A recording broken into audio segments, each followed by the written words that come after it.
Welcome back to Wisconsin. This time we soak up the remaining colors of autumn in fabulous Door County.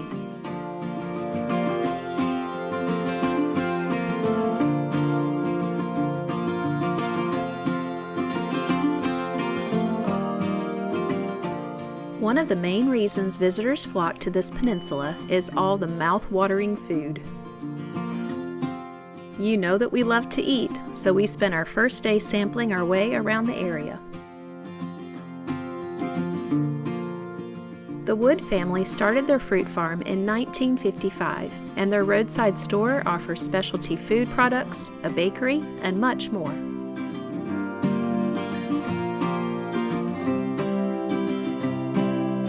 Gifts for friends, chocolate cherries.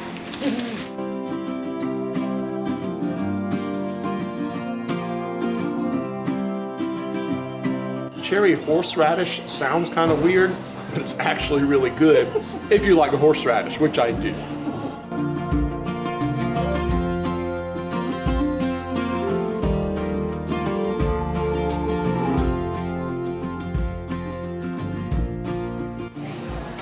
That's really good.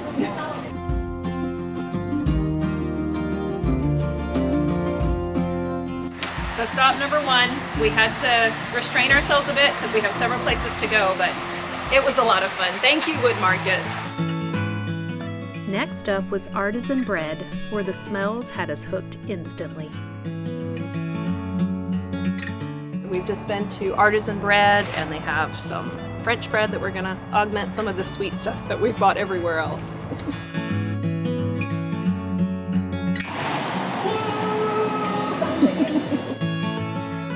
The name Wisconsin is synonymous with cheese, and Door Artisan Cheese makes over 20 varieties, several of which have won World Championship awards.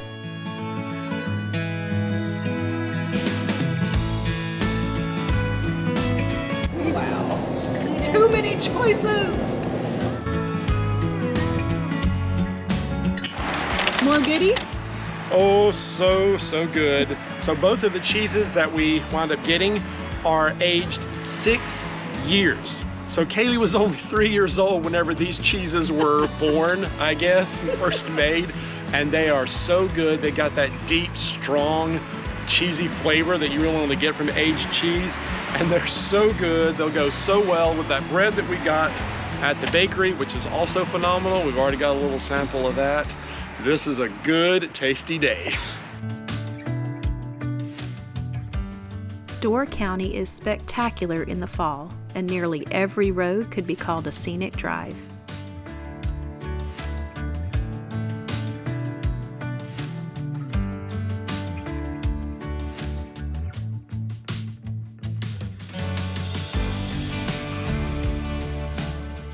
With over 300 miles of shoreline, you're never far from Lake Michigan or a picturesque village like Ephraim.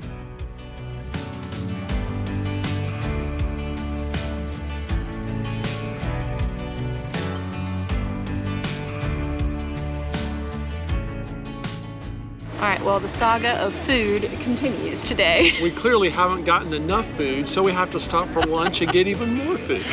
We're at a little place called the Prince of Pierogi, and there is a huge Polish influence here in Door County, and this place has really good sounding pierogis. We actually got a sampler platter that has lots of different kinds of Polish food. So Kielbasa, cabbage roll, pierogis, and some kind of something called stuff. Hunter's stew. So we're gonna be brave and try to sample some interesting food today.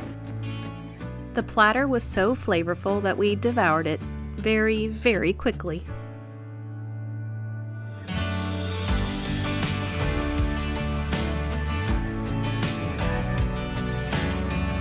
And for dessert, we're eating the apple cider donuts that we got at Wood Orchard Market earlier.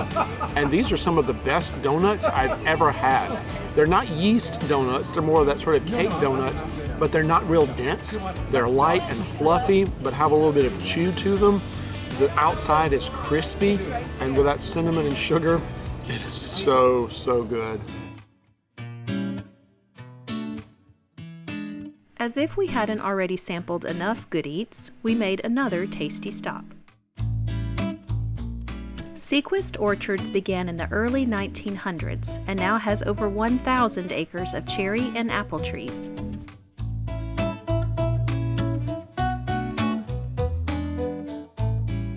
They grow about 30 varieties of apples and harvest roughly 6 million pounds of cherries each year.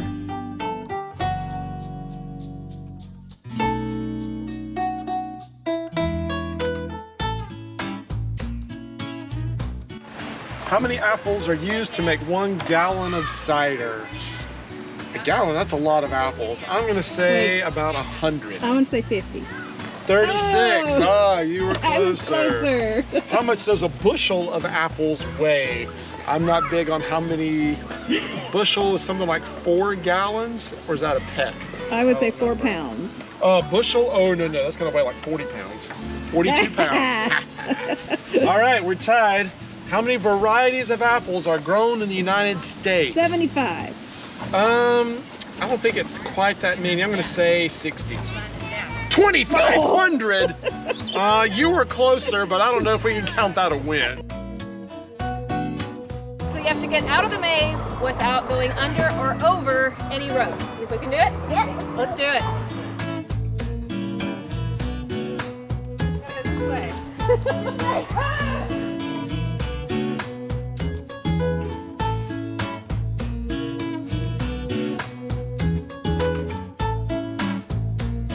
That was surprisingly confusing. That took way longer than I expected it to. Yeah. We made it!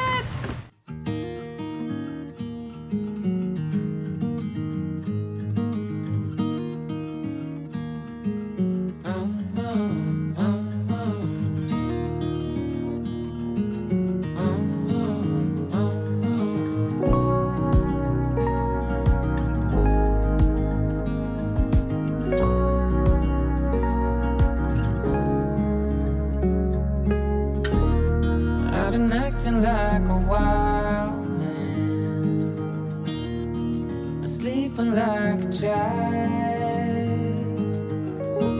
You're so luminous and vibrant. I'm always in bloom for you. Always in bloom. Always in bloom for you.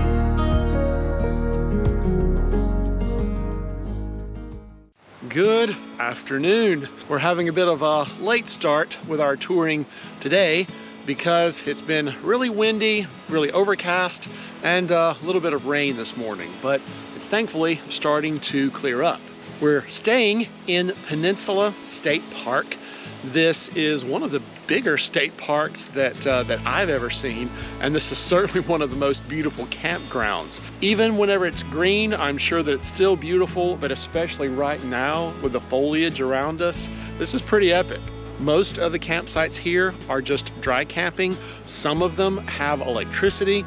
We didn't really think that we needed electricity, and so far we've been pretty good with just batteries and solar, but we don't have water. So what I've been having to do is empty our gray water from our shower into our tote tank that we keep in the back of the truck, and it has wheels on it, so then I'll just pull it with the truck over to the dump station to be able to dump that once a day, and that works out pretty well.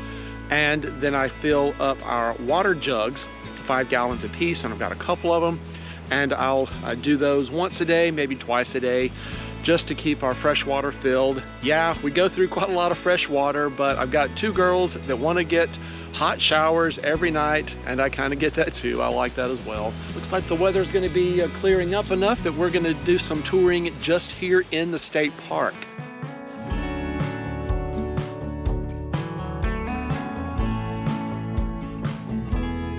It's so cold here. I have to stand by a tree. I almost lost my hat. If I step out in the wind, right there, it's gonna be crazy. My hat's gonna be lost. Listen, I love this hat, and I do not want to lose it.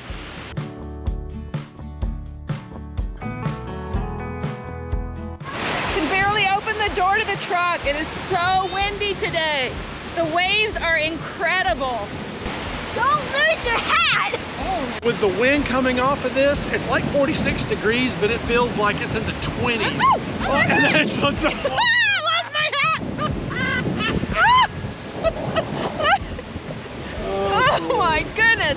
We're getting sprayed by some of the lake water. The wind is so strong, I'm getting wet. This is crazy.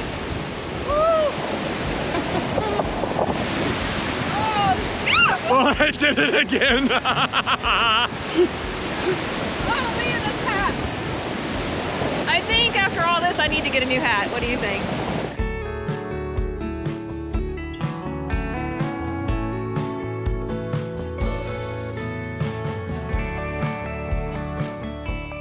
Wow. This is spectacular color up here. And even though it's super cold and super windy, it makes for awesome waves to see off in the distance. And I made Kaylee get out of the truck just to see this view. I did it for you. Thank and you. It is spectacular. Wasn't it worth it? Now I'm gonna waddle back to the truck.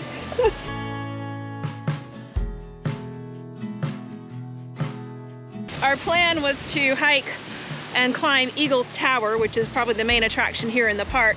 And we talked to some people that are from Milwaukee, and they come here a lot, and they said if you're gonna be here a couple more days, wait until the weather is warmer and the wind is not so vicious to do Eagle Tower. So change of plans, we're just driving around, doing some scenic overlooks, and we're still loving it.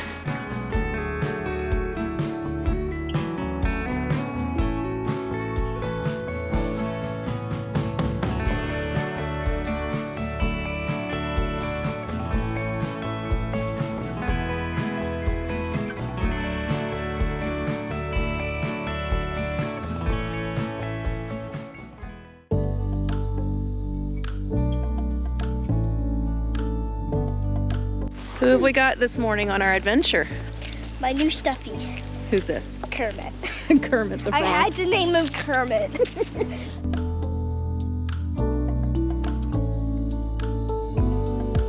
We're starting our morning today at Peninsula State Park. We're finally doing Eagle Tower. So this tower used to be pretty old and rickety, and a few years ago— People said that it would sway in the wind when you were on it. Yeah, my idea of fun. Yeah. So a few years ago, they tore it down and they built this brand new one at a cost of, how much? $4 million. Yeah, so it's absolutely gorgeous, and it's actually wheelchair accessible, which is super cool because so many of the views, you know, if you can't climb stairs, you can't have access to it. So this is really neat that people in wheelchairs and babies in strollers can get up there easily. So it's a beautiful now with all the foliage. It's gorgeous. It's a beautiful morning. Eagle Tower is 60 feet tall and can be accessed by the 850-foot-long canopy walk.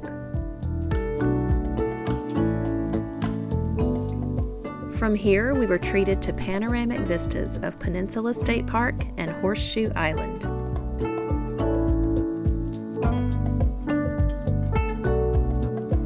So going down the steps is way easier than going up. So we took the ramp up and the steps down. I'd say that was smart. What do you think? I think so. We're just kind of smart like that. Not usually. And so humble, right? We have a huge award for our humility. Yeah, exactly. Huge trophy. Way bigger than your trophy.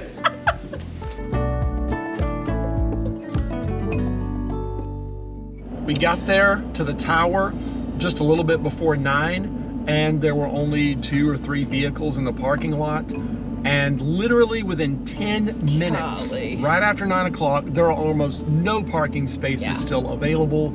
This gets super busy pretty early in the morning. If you don't want to have just hordes of people and then you have to wait for a parking space and everyone's going to be in your photos, you need to get here early, like certainly before 9 o'clock. And if you could be here by 8 o'clock, that would be even better. So most people obviously don't care about not having people in their photos. I do.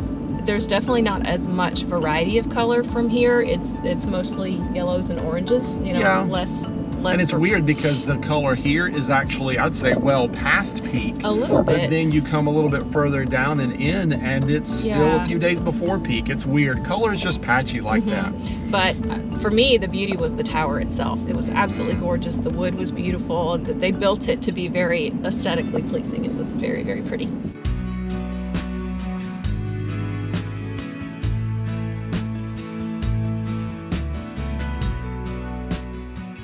Over the years, many shipwrecks occurred in this narrow strait, giving it the ominous name Death's Door.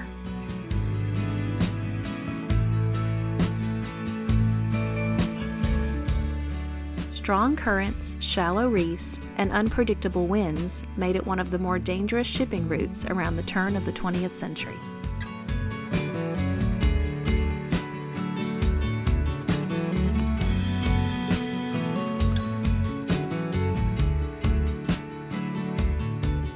Located in the center of Death's Door is Plum Island, which is home to 2 historic range lights that guided ships safely through the strait.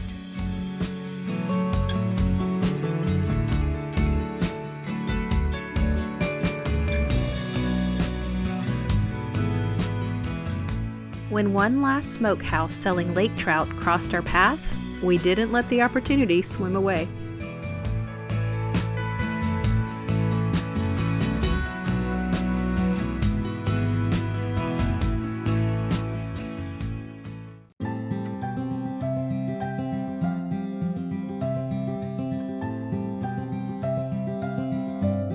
Are you excited? Yes. Our last lighthouse of the trip. Wait, what? Yeah. This is the last one. I know, You told me that. I'm sad too. Built in 1869, Cana Island Lighthouse is 89 feet high, and its light is visible from 18 miles away. Throughout its history, the light was powered using various methods, including lard, mineral oil, and finally, electricity. The lighthouse was manned by keepers for 75 years, and the exhibits give a glimpse into what life was like for them on the island. 50 pounds of sugar, 25 pounds of coffee, and 4 gallons of vinegar. I don't know if 25 pounds of coffee would do it for me. No, and 1 bushel of onions certainly wouldn't do it for me. I like my onions.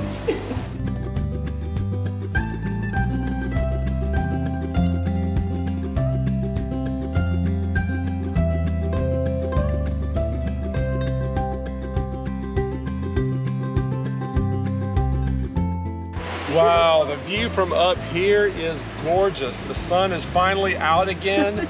It's chilly and brisk, but that feels good. It feels like fall.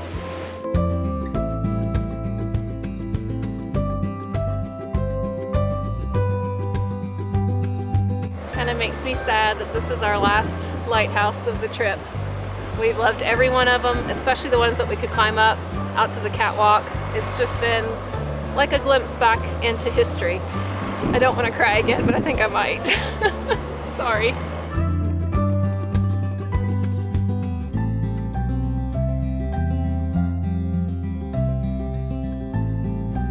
What is it, Kaylee? 2-seater outhouse. An outhouse? So you want to share that experience with someone? What I'm thinking about is they had a long way to have to walk from the house to the outhouse in the winter with all of the snow they get out here. All of the other lighthouses that we've seen around the Great Lakes were built with brick or masonry, stone, that sort of thing. And this one was originally made with brick, but after a few decades, it started to deteriorate. So they put these steel plates all the way around it, and then in a gap between the steel plates and the brick, they encased all of that with concrete. But I'm still wondering, way back then, how did they get concrete all the way up there and then drop it down into that gap? If that was with manual labor, which I suspect it was, that was a hard job.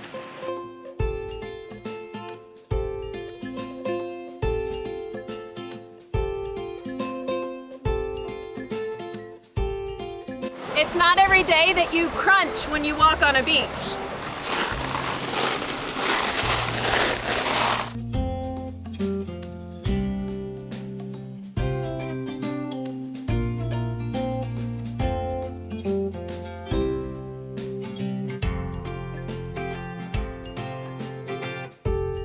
What are they? They're ladybugs.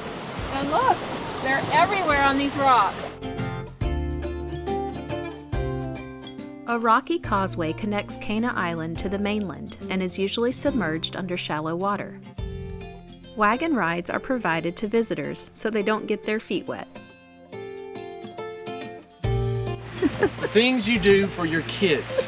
We've already gone out to the island and then back, and you don't need to worry about the tractor at all. Most everybody is walking. It's dry. But our child thinks that riding the tractor would just be so much fun. Yes. So now we're going to take the tractor back and then we'll walk back.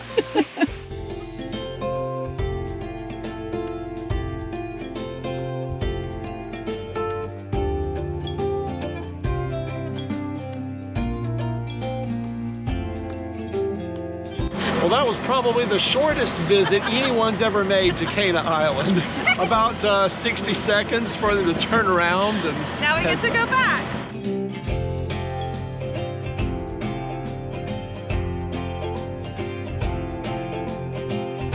We've come a little further south to a place called Cave Point County Park. And this place is known for some beautiful views and some caves, and we're already hearing evidence of those caves, aren't we? Yeah. What does it sound like? Not a playground park. No, not a playground park.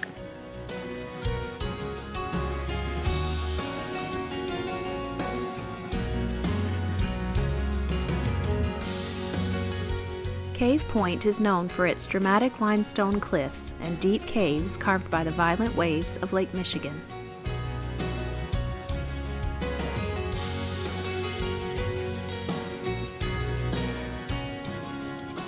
Admission to the park is free, and with gorgeous weather like this, the trails were very busy.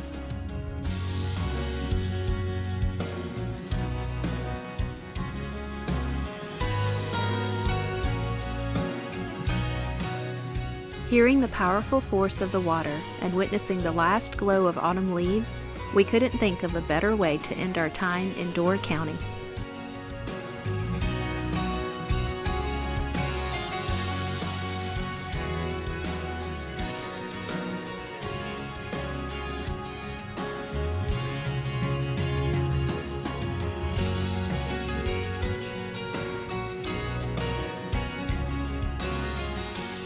Join us down the road as we finally wrap up our fall journey with cheese, cranberries, and snakes. And until next time, enjoy your journey.